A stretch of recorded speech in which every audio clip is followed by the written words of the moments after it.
veces me gusta acercarme a las personas porque la vida se revela de maneras increíbles, para poder zambullirme y poder descubrir cosas verdaderamente extraordinarias. Soy Rafael Campaña y esto es Un Mundo Extraordinario.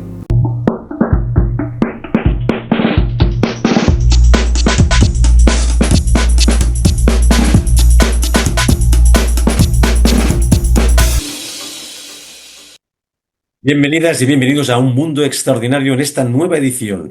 En este programa vamos a hablar con Sergi García. Él forma parte del staff técnico de la selección española de natación, concretamente en la especialidad de natación en aguas abiertas. Él, una vez el seleccionador selecciona a las nadadoras y los nadadores que van a participar en estos eventos tan importantes como son las Olimpiadas, Campeonatos del Mundo, de Europa, en fin, los entrena. Los acondiciona para estas competiciones tan importantes. Vamos a hablar de eso, vamos a hablar de esa modalidad tan interesante y al mismo tiempo tan desconocida para el gran público, ¿no? Vamos a hablar directamente con Sergi García.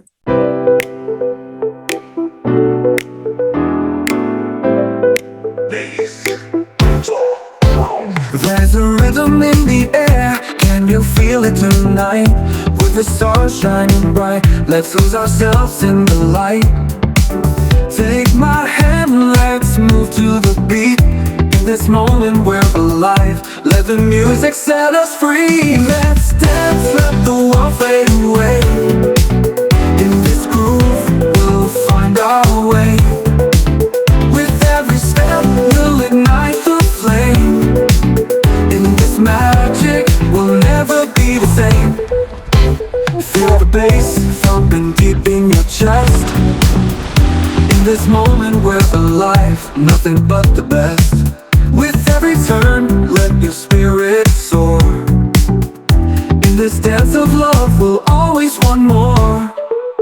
And when the music calls, we won't hesitate. Together we'll shine, it's never too late. Sergio García, muchísimas gracias por entrar en Un Mundo Extraordinario para darnos toda esta información sobre esta modalidad tan desconocida para el gran público como es la natación en aguas abiertas. Muchas gracias. Gracias a ti por invitarme y por pasar un rato para poder hablar de mi pasión y de mi profesión al mismo tiempo. Mira, perfecto. No sé si en principio, Sergio, podrías explicar un poco para el gran público en qué consiste esta modalidad de natación en aguas abiertas. Bueno, al final es una disciplina que forma parte de la natación, pero ha querido pues dar salida a aquellos nadadores que les gustaba nadar pues distancias pero que muy largas. Sería como las maratones o las ultramaratones que hay en carrera a pie. Y desde el año 1991... que se organizó el primer campeonato del mundo y pues cada vez están habiendo más nadadores que se van especializando en estas ultradistancias y todo empezó con 25 kilómetros, con la distancia más larga que se puede nadar a nivel de competición y hasta los años han ido avanzando y a partir de ahora pues ya se van nadando incluso 5 y 10 kilómetros. Ajá, qué interesante. O sea, entiendo que se puede nadar en el mar, en lagos, o sea, aguas abiertas, abarca todo este tipo de... Exacto. He hecho referencia a las distancias, pero evidentemente la definición de aguas abiertas es toda aquella competición que se nada en ríos, mares, lagos, etcétera, etcétera, todo lo que no sea una piscina.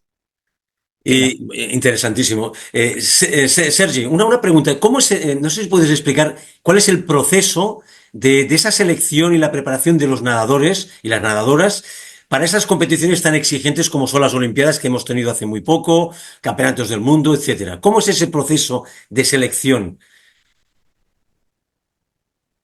Bueno, a ver, aquí lo importante es poder analizar cuáles son los factores determinantes para rendir en estas pruebas, ¿no? Y al final, pues los nadadores de aguas abiertas tienen que tener una gran capacidad aeróbica, una gran mentalidad, no tener miedo a enfrentarse a cosas que son variables, un entorno cambiante y variable. Entonces aquí tenemos pues, nadadores que siempre han estado en piscina, encerrados en esas 4 paredes, entre corcheras, distancias de 25 y 50 metros como mucho para nadar, para entrenar, y hacer el paso de uno al otro pues no es fácil y hay que hacer un proceso. Pero lo que está claro es que los grandes nadadores de aguas abiertas son nadadores de piscina. O sea, son los nadadores de las distancias de 400, 800 y 1500 que los hemos tenido que ir engañando un poco o que ellos han mostrado algo de interés por esta distancia o que quieren más distancia y se va preparando este proceso. Y al final la selección, a día de hoy, Juegos Olímpicos de París, mundiales de los últimos 4 o 5 años, pues son los mejores nadadores de piscina en distancias de 400, 800 y 1500, nadadores de piscina, son los que rinden mejor en los 10 kilómetros de aguas abiertas.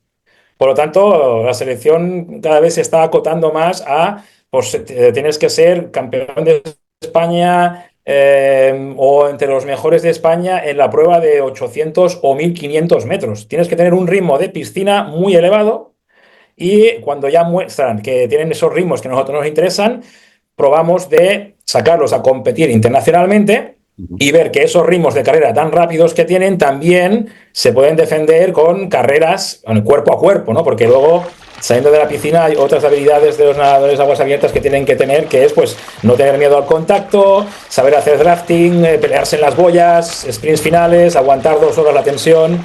Y al final se trata de eso, de seleccionar los mejores nadadores de piscina en pruebas de distancia larga y luego ver que rinden bien a nivel internacional en competiciones. Porque, Sergi, una curiosidad, ¿existe algún tipo de proceso para entrenarlos mentalmente, ¿no? Esta gestión emocional, este diálogo interno que tienen, porque son pruebas, como tú has comentado muy bien, que son de larga distancia. ¿Existe algún proceso en este sentido? A ver, sí que lo existe, pero repito un poco lo de antes, ¿no? Al final, el 99% del entrenamiento del nadador de aguas abiertas se hace en la piscina. O sea, no es aquello que vamos a nadar al mar ni a buscar ríos, no. Si tienes que tener un buen motor, un buen ritmo, una buena capacidad aeróbica de resistencia, y eso, la fábrica es en la piscina, los fabricamos allí. Entonces luego vemos que nadadores con muy poca experiencia en aguas abiertas, pero con muy buen motor en piscina, salen a nadar afuera y alguno pues no puede sacar a relucir todas sus capacidades. Entonces tenemos que ir preparando lo que se llaman las habilidades específicas de aguas abiertas.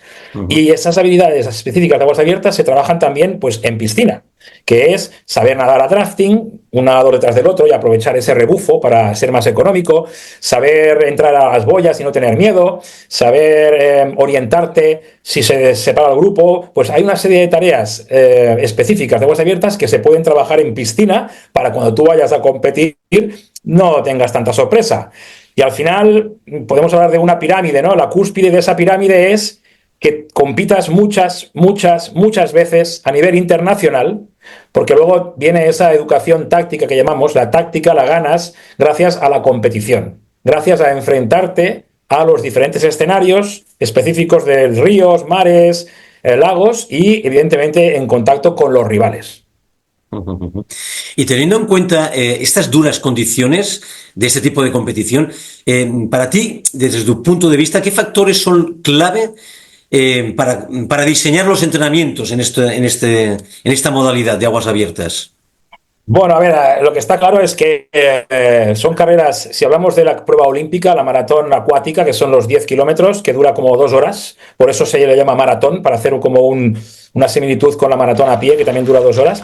Pues para la prueba de 10 kilómetros estamos hablando de que el nadador pues, tiene que tener una capacidad aeróbica muy grande y finalmente los factores determinantes de la prueba son, pues sí, tener un gran consumo de oxígeno, pero más que ese consumo de oxígeno es tener el umbral anaeróbico lo más cerca posible de ese consumo de oxígeno. Por lo tanto, hay que desarrollar mucho ese umbral anaeróbico. Vamos a orientar entrenamientos para que nuestro nadador tenga esa capacidad de umbral anaeróbico lo más arriba posible.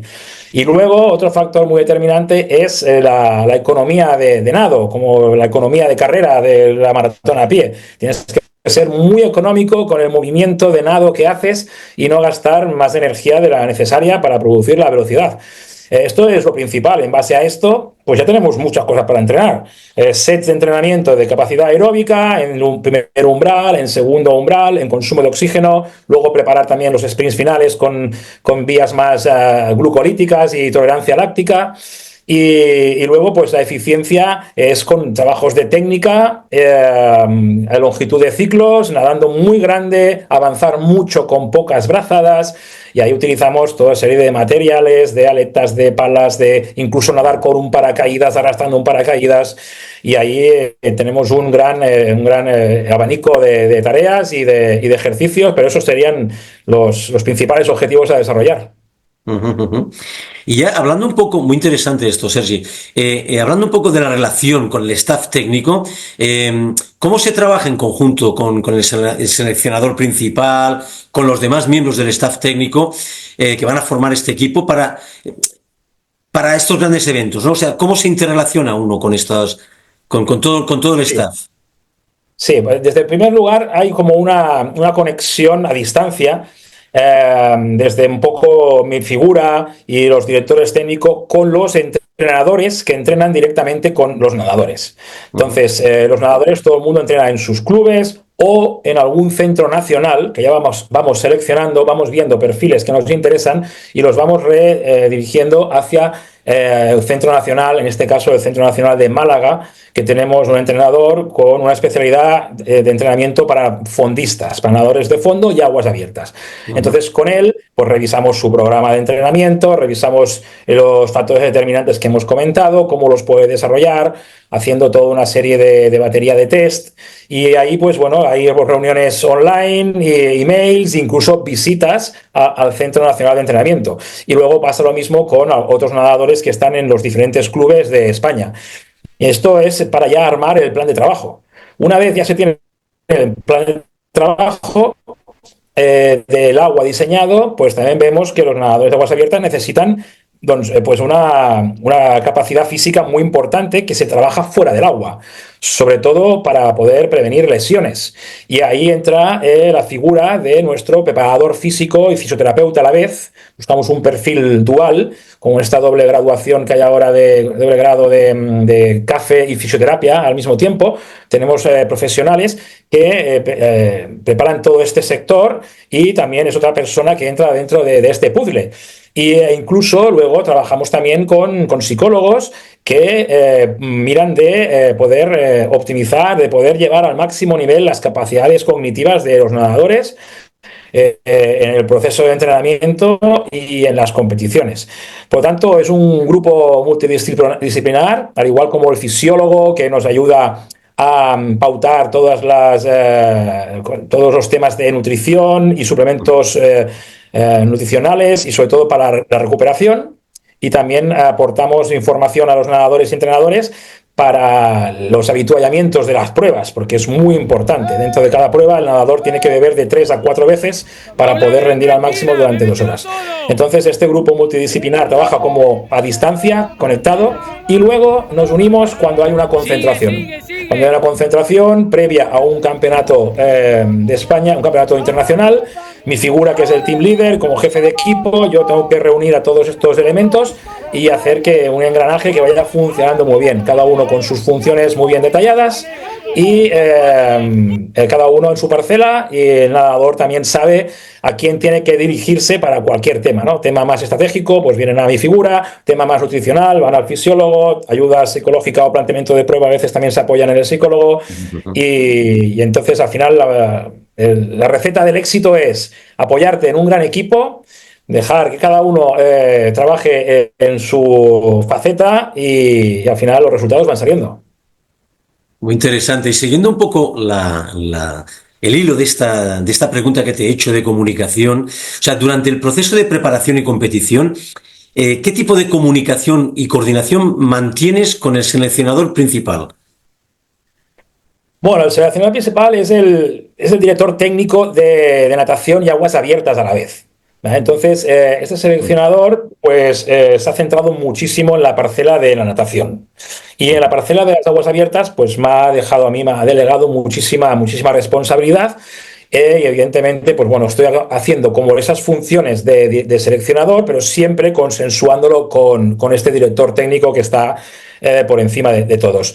Y al final, pues bueno, la comunicación con él al final se trata de esto, de que yo voy estudiando, analizando cómo está evolucionando esta competición, este mundo de las aguas abiertas internacionales, e intentamos analizar cómo se está compitiendo y cuáles pueden ser nuestras debilidades como equipo y fortalezas, y plantear cualquier tipo de líneas de actuación para que seamos mejores. Y la verdad es que en ese campo pues he tenido muchísima libertad. Me han dado muchísima confianza a poder desarrollar mi trabajo durante estos 4 años, y la verdad es que estamos bastante satisfechos de los resultados obtenidos. Perfecto.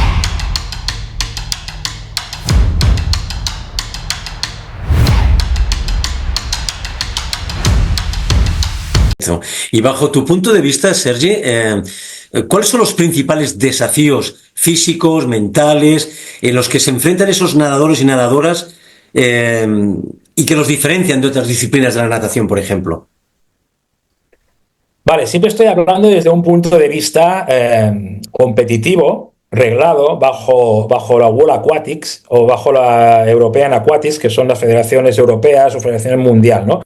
Entonces, claro, bajo este paraguas encontramos la distancia de 5, 10 y 25 kilómetros.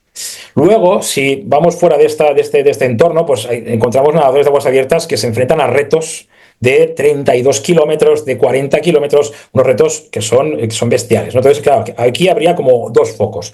Si me centro en el primero, en el de las competiciones regladas por World Aquatics, al final los desafíos y las cosas que tienen que superar estos nadadores, lo más duro es el proceso de entrenamiento. Es el proceso de entrenamiento, es ser constante, ser exigente, ser cada día mejor.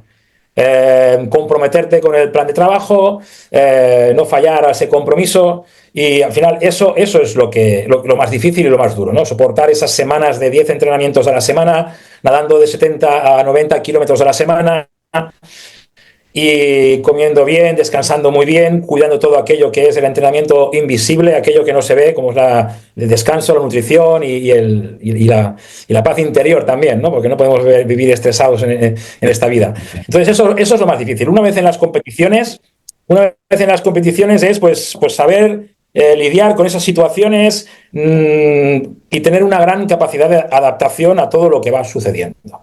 En cambio, si nos vamos al escenario fuera de las competiciones regladas, ahí se abre otro mundo, que es, pues, hay retos que son pero que muy largos, que ya no sabemos si el cuerpo humano puede soportar o no, nadar 40, 50, 60 kilómetros sin parar. Eso es nadar 5 o 6 veces la distancia olímpica que estamos haciendo. O nadar a 12, 13, 14 grados de temperatura. Esa aclimatación al frío, ¿no? Nadando muy cerca de la hipotermia. Eso para mí son retos que no son competitivos, sino son retos de vida, ¿no? Y eso sería como otro capítulo quizá aparte para hablar. No estamos especializados en eso, estamos en el competitivo, y al final el competitivo se trata de entrenar muy duro y hacerlo muy bien el día que te toca.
Y Sergi, interesantísimo esto, ¿eh?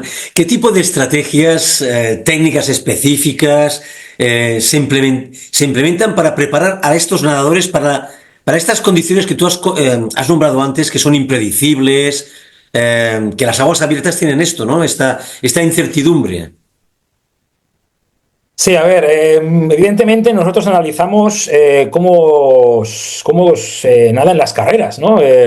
Antiguamente, al principio, las carreras era todo el mundo en grupo, todo el mundo en grupo durante 9 kilómetros, 5 vueltas todos juntos, a ver quién se cansa menos, y en la última vuelta, tonto el último, ¿no? Como se dice, y un sprint rápido y venga a correr, a correr, a correr. Esto ha evolucionado, ya no es así. Antes cualquier nadador con un nivel medio podía aguantar a esa carrera y la última vuelta se iban los mejores y yo me quedaba atrás, pero ahora esto no es así. Ahora ya los ritmos de carrera son muy elevados desde el principio de carrera. Desde que los mejores nadadores de natación han dado el salto a las aguas abiertas, y esto fue a partir de que las aguas abiertas fueran olímpicos en los Juegos de Pekín 2008, hay como un antes y un después. Antes de 2008 las carreras tenían un perfil más lento, más tranquilo y sprint final. Después de 2008 las velocidades de las carreras son mucho más elevadas y mucho más agresivas, saliendo a un ritmo mucho más fuerte al principio, luego se suele calmar un poco y ya no se espera tanto a esa última vuelta, a veces se ataca incluso un poco antes. Así que tenemos que estar preparando todo este perfil que nos indican las estadísticas, tener ritmos muy altos, no estar muy colocados atrás del pelotón, porque si no, no te da tiempo a coger los cambios de ritmo. Por lo tanto, a nivel estratégico, siempre intentamos estar en el top 10, top 15 del pelotón, muy al frente, para poder saltar rápido cuando hay un ataque y estar bien atentos. Y luego al final también preparamos muy bien esa estrategia de habituallamientos, ¿vale? Cuándo tomar la cafeína, si tomamos un poco antes, si tomamos de la segunda vuelta, si los carbohidratos aquí en la segunda vuelta, en la tercera vuelta, para tener esos 80, 90 gramos de carbohidratos a la hora. Y pues estas son las estrategias que vamos mirando, ¿no? ¿A qué intensidad salir? ¿Cuándo va a haber el cambio de ritmo? ¿En qué posición del pelotón tienes que colocarte? Y va a ser tu plan de habituallamiento. Esos son 4 pilares vitales. Entiendo, Sergi, que todo esto que estás comentando se individualiza. Las cantidades, la posición. ¿Es así? Exacto, sí, sobre todo lo que es de habituallamiento se individualiza bastante, se prueba, se tiene que testar antes de los entrenamientos para que te vaya bien, que te funcione.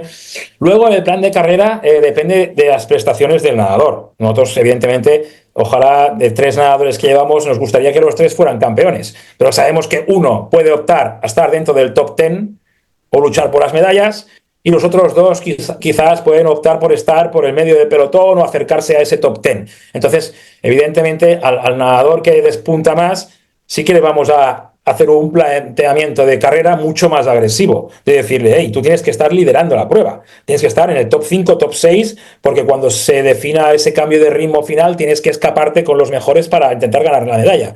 En cambio, aquellos nadadores que sabemos que ya por sus prestaciones es muy difícil que vayan a estar en ese grupo, los situamos ya en una zona más confortable por el medio del pelotón o a pies de ese primer grupo.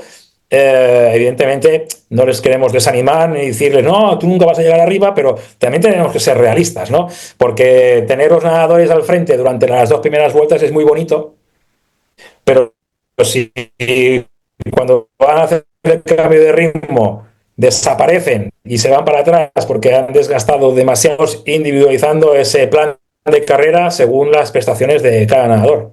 Claro. ¿Qué tipo de herramientas de tipo tecnológicos utilizas para monitorear y mejorar el rendimiento de los nadadores durante los entrenamientos y también las competiciones? Pues buena pregunta, porque esto es una de las claves de nuestra evolución, creo. Por un lado, lo que está muy, muy claro y bastante ya desarrollado en otros deportes, como son el triatlón y el ciclismo, deportes del mundo terrestre, ¿no? Que no hay el agua por el medio, porque el agua nos complica esto de monitorear y poner tecnología. Pero al final, pues bueno, el tema del pulsómetro. El pulso, la intensidad del entrenamiento es vital en el agua poderla medir. Entonces existen relojes y bandas pectorales para poderlo medir. Pero al final el reloj y una banda pectoral a un nadador es molesto. Entonces existen dispositivos de pulso que son mucho más pequeños, que se pueden colocar debajo del gorro del nadador y va dando una señal a un iPad que tenemos, y ese iPad colocado en un televisor, y durante todo el entrenamiento el nadador sabe cuando llega y el entrenador va viendo que la tarea que hemos prescrito realmente está dando el efecto que queremos en el pulso del nadador. Y ahí también entramos en la individualización del entrenamiento. Unos nadadores a veces los tenemos que frenar y decirle, hey, no vayas tan rápido, que tenemos que entrenar la zona 1, que está disparando, que está siendo como un toro, zona 3. Dice, no, más tranquilo, que tenemos que trabajar la eficiencia. Y a la inversa, tenemos nadadores que les queremos exigir zona 3 y no pueden, y van en zona 2 muy dormidos o no quieren cansarse, ¿no? Entonces esto nos sirve para reubicar al nadador en la zona que queremos entrenar. Por otro lado, pues tenemos otras herramientas como son para valorar la adaptación del nadador, ese descanso, esa adaptación al entrenamiento, si recuperan bien, si no recuperan bien, como son los famosos anillos. Estos anillos, no quiero decir muchas marcas, pero bueno, es que el anillo de Oura, famoso, que te da muchas variables de descanso, de variabilidad, frecuencia cardíaca, de control del sueño.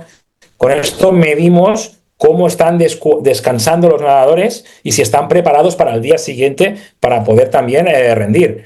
También medimos su estado de deshidratación mediante el análisis de la orina, muchas veces con tiras de colores, y medimos esa deshidratación que pueden tener, o con otras herramientas más sofisticadas. Y por otro lado también medimos la glucosa y el ácido láctico.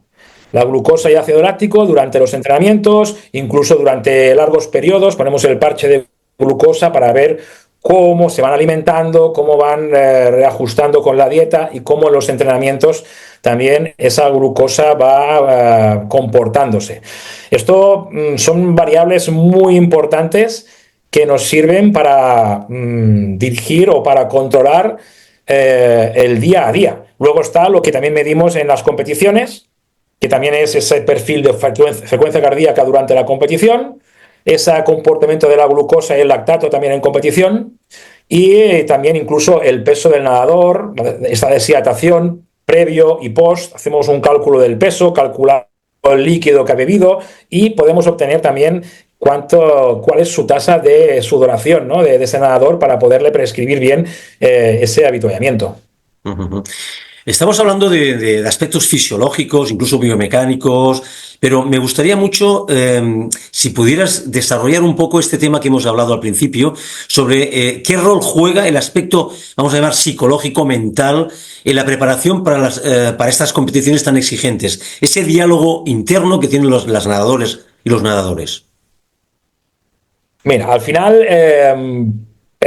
lo que da mucha seguridad para el nadador es saber que has entrenado bien. Saber qué día has hecho la faena, y como se dice, ¿no?, las medallas no se ganan en la competición, se ganan en el entrenamiento.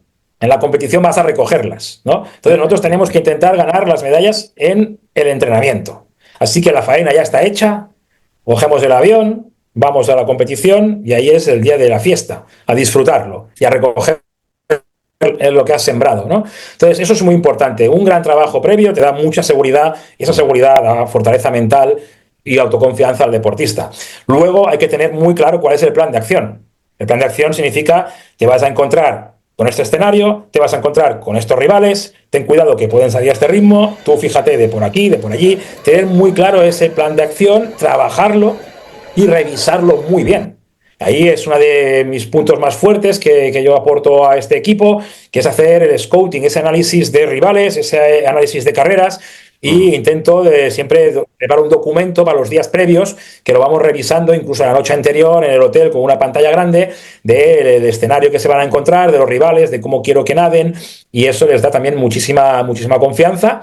Y después incluso utilizamos, sobre todo con los nadadores más jóvenes, que estamos formando, estamos utilizando estrategias de psicología previa, en el momento antes de la prueba, tipo de concentración, de velocidad de reacción, de esos momentos donde el nadador puede tener nervios porque se va a enfrentar a su competición y vienen los pensamientos negativos, ¿no? Te invaden esos pensamientos negativos de es que si no lo hago bien, es que a ver qué pasará, y si me gana el otro. Y cuando, pues para evitar todas estas cosas que son negativas para los nadadores, pues en esos momentos clave utilizamos pequeñas tareas de distracción, de 1 minuto, 2 minutos, cogemos un par de balones de pelotas de tenis y que juegan a la reacción, a cogerlo, les dejamos caer el balón, tienen que recogerlo, hacemos tareas con algunos dispositivos con luces de velocidad de reacción y la verdad es que muchos países se nos quedan mirando un poco como extrañados, ¿no?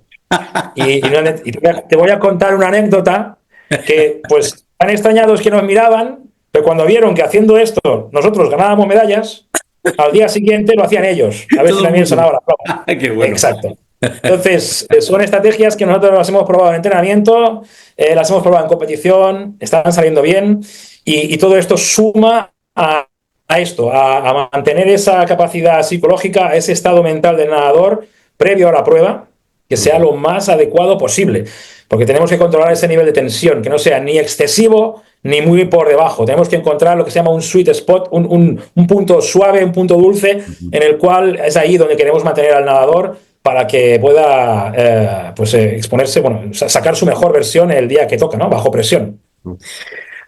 Sergio García, estamos llegando casi a la recta final ya de la entrevista, pero me gustaría preguntarte si, no sé si puedes compartir algún ejemplo de algún nadador que haya superado, o sea, un desafío mental importante gracias a ese apoyo del que estás hablando tú, ¿no?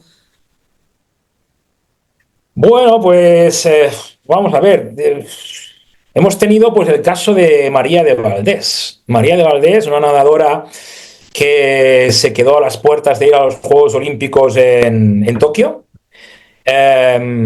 Tuvo que pasar por 2 operaciones de hombro.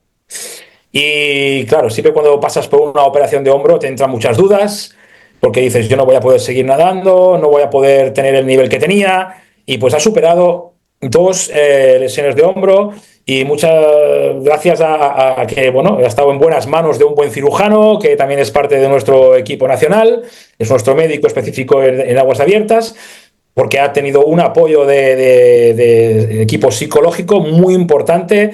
Al final también ha sido un trabajo interdisciplinar, ¿no? Estar pendiente de cómo estaba, de qué necesitaba, qué la federación le podía aportar, confianza, diálogos, vas a volver, pues un seguimiento muy fino de esa evolución. Y esta nadadora, pues gracias a todo esto y también a su coraje, ha ido sobreponiéndose a todos estos baches, e incluso pues el bache más grande para ya de ponerlo todo más negro fue que meses antes de su clasificación para París 24 fallece su padre por una enfermedad, estaba terminal. Y al final, pues tuvimos que volcarnos todo en ella y ayudarla a pasar ese duelo. Y al mes del fallecimiento de su padre, hacer su mejor carrera de su historia, quedando subcampeona mundial por 1/10, casi queda campeona del mundo por un gesto en la llegada, se le escapó la medalla de oro. Y María decía que esos metros finales, quien estaba empujando era su padre. Entonces, bueno, una nadadora que la verdad se lo ha trabajado muchísimo. Superando diferentes lesiones de hombro muy graves, luego la muerte de su padre justo antes de la clasificación de los Juegos Olímpicos, consigue la clasificación de los Juegos Olímpicos y al final pues pudo participar en estos ansiados Juegos de París. Es que esto es un ejemplo de superación, es un gran ejemplo de superación y desde aquí, desde el mundo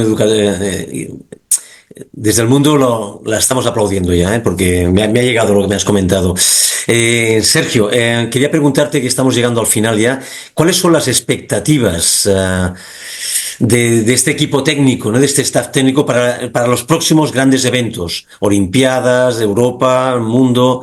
¿Cuáles son las expectativas actuales? Bueno, ahora estamos en un proceso de transición. Siempre que acabas un ciclo olímpico, pues tienes que afrontar el siguiente ciclo olímpico y claro, ves Los Ángeles 28, pues quedan 4 años, ¿no? Y a nivel federativo también hay cambios con la presidencia. Entonces ahora estamos en este punto. Va a haber un cambio de presidencia o prórroga de presidencia, continuidad ahora en noviembre. Y ahora es como de septiembre a diciembre, es como 3 o 4 meses que estamos un poco ahí en el limbo, ¿no? En el limbo, que evidentemente la actividad no para, seguimos trabajando, seguimos preparando todo, tenemos una Copa del Mundo ahora en noviembre, vamos a ir, tenemos el equipo seleccionado, pero todo está como mucho más calmado, mucho más tranquilo, hasta que también se asiente esta nueva junta directiva y entonces hagamos una reunión interna y vamos a hacer un análisis de este ciclo olímpico pasado y proponer pues nuevas líneas de actuación para este nuevo ciclo olímpico. Por lo tanto, está todo en el horno, no podemos aún desvelar nada porque tampoco nos hemos puesto a trabajar. Yo internamente sí que tengo mucho trabajo preparado para disparar, pero a día de hoy está todo como parado. Así que esperamos que a partir de noviembre y diciembre todo se defina y podamos preparar. Pero evidentemente pues tenemos ya criterios de selección preparados, tenemos concentraciones en Flagstaff, en Estados Unidos, en Nevada, cerca de Los Ángeles, preparando ya para el siguiente ciclo olímpico. Ya tenemos algunas estrategias algo avanzadas, porque tampoco podemos esperarnos mucho a ponerlas en marcha, porque la temporada 24-25 ya ha empezado. Sergio García, ha sido todo muy interesante lo que has comentado aquí. Yo creo que nos ha quedado bastante más claro todo este tema de qué es esto de la natación en aguas abiertas, sobre todo. Y yo me voy a quedar sobre todo con este tema de que la competición se gana primero en el entrenamiento y luego en la competición vas a recoger las medallas. Esta frase me ha gustado mucho, Sergio. Te agradecemos mucho desde el Mundo Extraordinario que hayas participado en este programa y nos hayas dado todos estos testimonios. Te auguro muchísimos éxitos, muchísimas gracias en tu trabajo y hasta la próxima. Muchas gracias a ti, adiós, un placer. Hasta luego.